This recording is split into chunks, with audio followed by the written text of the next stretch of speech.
Hi, Dave Anderson here at the Camera Company. Today we're going to take a few minutes and get you off to a quick start with your brand new Sony a6300. Now I've chosen the a6300 because it's the newest Sony mirrorless camera, but we can also apply the same to an a6000, an a5100, or an a5000. So give me a second, I'm going to unpack the box and we will get started putting the camera together and get you out shooting right away. Okay, so I've unpacked everything here, and as you can see, we've got our camera, our a6300 with a 16-50 lens on it. We have an instruction manual, and this is not a bad thing to read through, but most people don't like to do that, so that's why I make this video.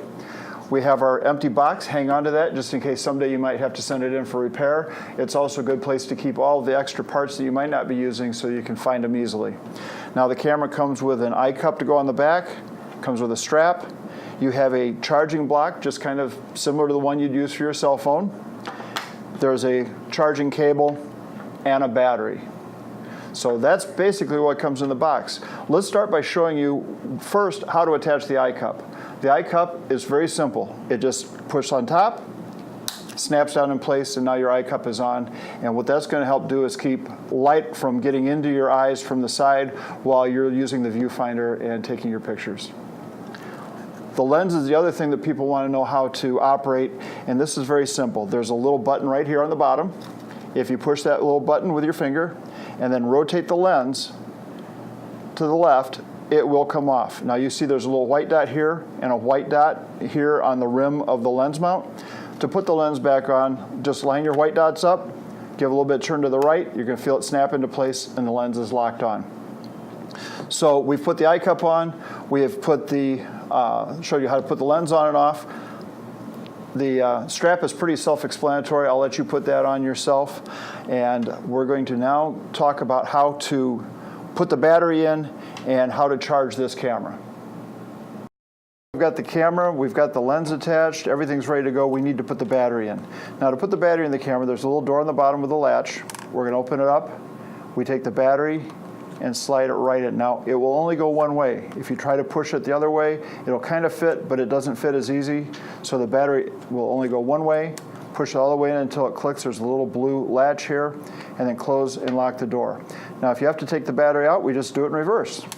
We pop the door open, snap the little latch, and our battery will slide out. So once the battery's in the camera, we need to charge it. This charges similar to your cell phone. It charges in the camera.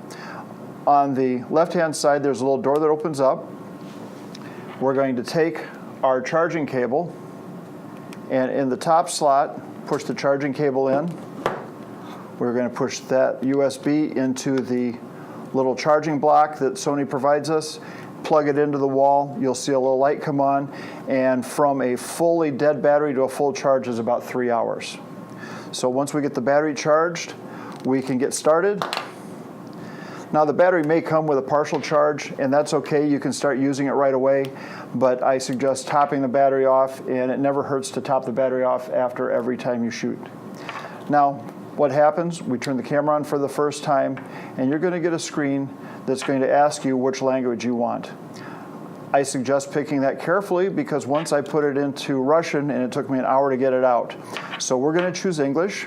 And to choose English, we're using this little control pad here. The center button is our enter or accept. So we'll press the center button. Now it says, do you want to set the date, area, and time? We're going to say yes. We say enter. And now we're going to scroll to, we're in the central time zone. We want to turn our daylight savings time on. So we push the center button up to toggle to turn on daylight savings time. We push on the down side of this little button to go to date and time set. Center button allows us to set it, and then we can set our date. And it happens to be August 30th today, 2016, and it is about 10, well, we'll call it 11 o'clock this morning. So once our date and time is set to where we want it, we press accept. And then we can also set the date format. Do you want it to be standard month, day, year? Do you want it to be year, month, day, month, year? We're going to just leave it in the English month, day, year. So we're going to say accept, and then we're going to hit it one more time after we push down to highlight the enter. Our date and time is set. It's going to give you some information now that you may want to write down, and that is you want to download a couple apps to your smartphone and or to your Android and or ISO devices, which is the Sony Play Memories. This is their web address. You can also use this little barcode here, this QR code, and you can snap that with your phone. It'll take you right to the site. We'll say OK, and guess what? Our lens now extends, and the camera comes to life, and we're ready to start taking pictures. I want to clarify how this command dial works. You might not have seen it real well the first time, so I just want to make sure everybody understands. It's kind of like the cardinal points of the compass, with the center of it being your enter or accept. So if you want to move to the right, you press on the right-hand side of the dial, and you can see how I'm toggling and moving to the right through the menus. If I want to go back, I can press on the left-hand side of the dial. And then if I want to go down into the menu, I press down, and you can see how that will move us down. Of course, pressing up will move us up. And then if I want to enter that particular item, the center button will put us into that particular item. So that what that does is that's like the accept or next step. So again, if you want to now get out of this, it tells us to use the menu button to back out. So we'll just press the menu button, and it's up, down, right, left, and then accept. So that's how easy it is to use that command dial, so don't let it intimidate you. Just remember, press up, down, left, right, and in the center. Now we've got a battery in, we've got our date and time set. Let's start taking some pictures. But to do that, we first need to put in a memory card. And I always suggest buying the largest memory card you can and the fastest memory card you can, because it's important that you don't lose your images. The ProMaster series cards are great. In this case, I'm using a 16 gigabyte card. Now, the memory card will only go in one way. If I try to put it in the wrong way, it jams. So if I put it in the correct way, the card will slide in very easy. Push it all the way in until it snaps into place. Close your battery door again, and now let's turn the camera on. Every time you put a new memory card in, it needs to have its database set up, and to do that, we're going to format the card. To format the card, we press the menu button, and then we're going to use this little pad again to navigate up to the top, so we highlight which section of the menu we're in. We're going to go over to the toolbox, which is the far right side. We're going to then press down once, and now we've got a number of different selections here, 1 through 7. So I'm going to toggle over until I get to, in this case, it's under 5, and we're going to go down to the format, and we're going to press the center enter button, and it says all data is going to be deleted when you format this card.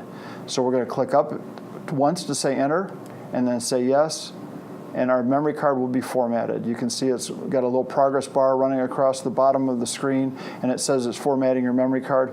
Once that is done and the formatting is complete, you can go ahead and just give a half push on the shutter button, and that'll take you back to your shooting mode, and you can now start taking pictures. We're going to start taking some pictures, but something that's important to set on this camera is your file format.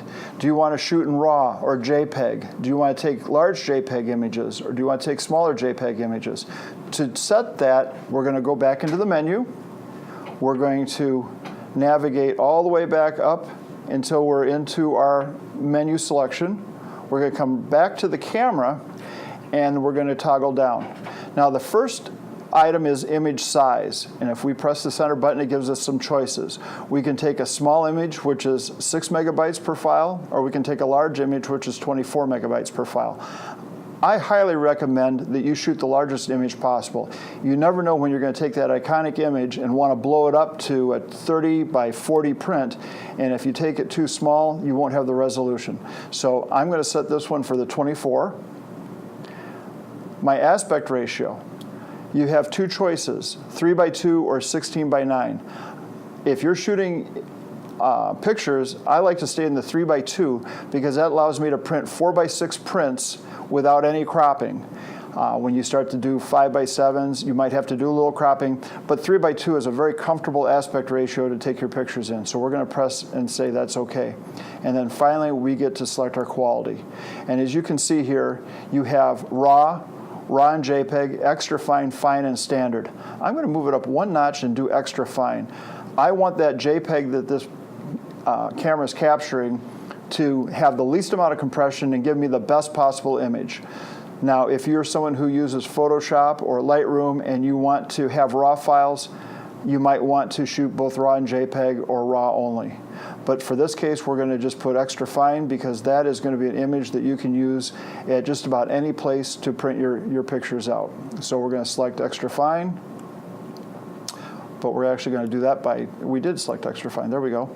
And extra fine is set. So now you're ready to start taking some pictures.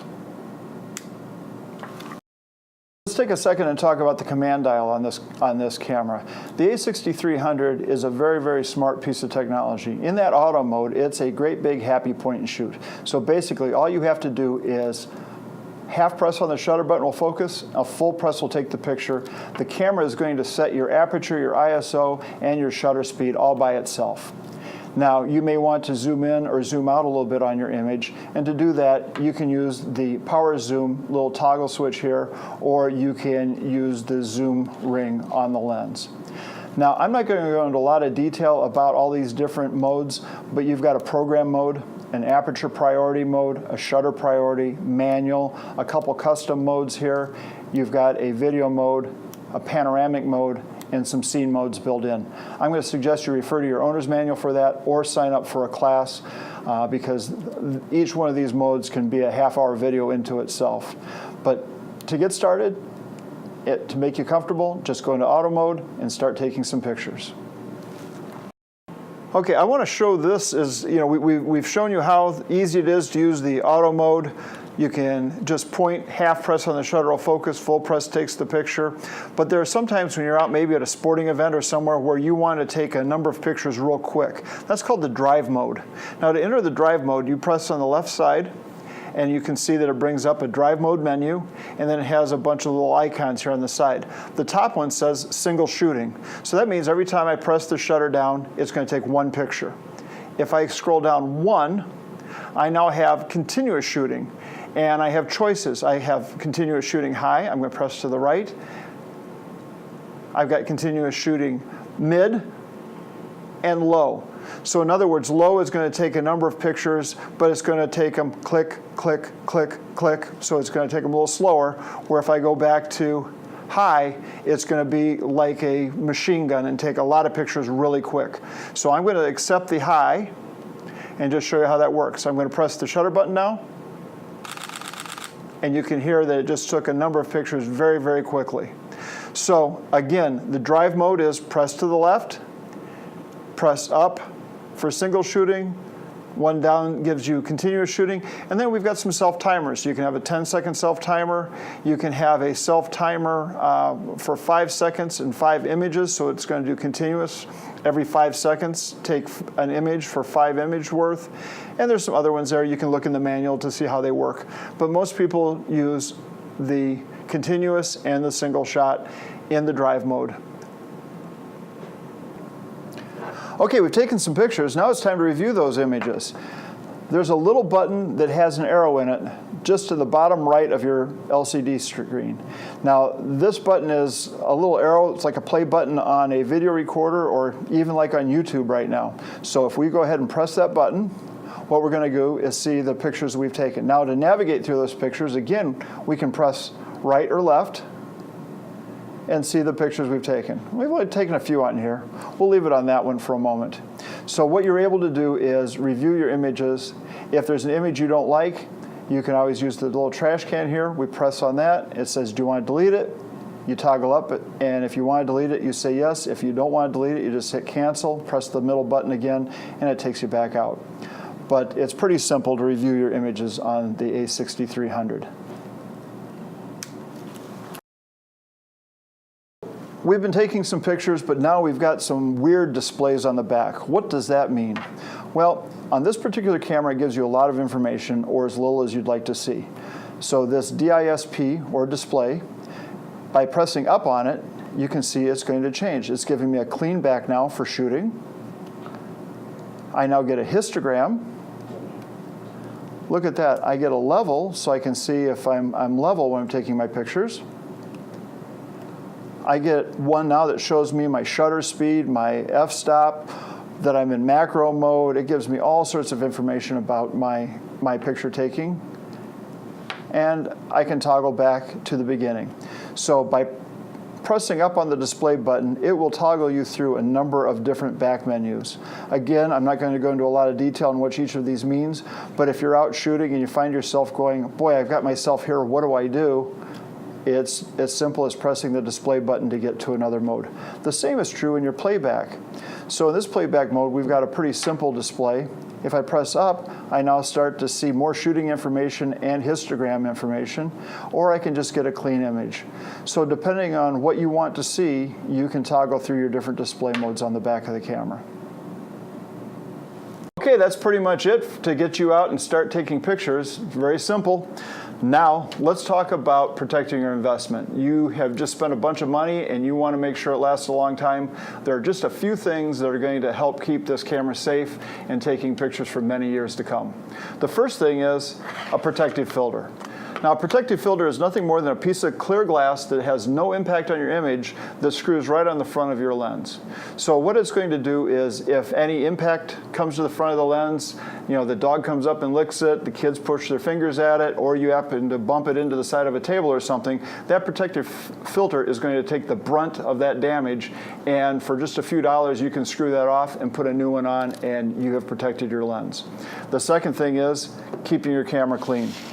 So having microfiber cloths and or lens pens, which allow you to brush the dirt off and clean your lens, that's very important. A sturdy bag is also a good investment. You're not going to be taking pictures all the time with your camera, so when your camera is not in use, put it in a nice sturdy bag. That bag will sit in the car. It can be put into a briefcase. You can carry it along with you to parties and to the beach and just anywhere you go. Your camera is available, but it's not getting dinged or damaged.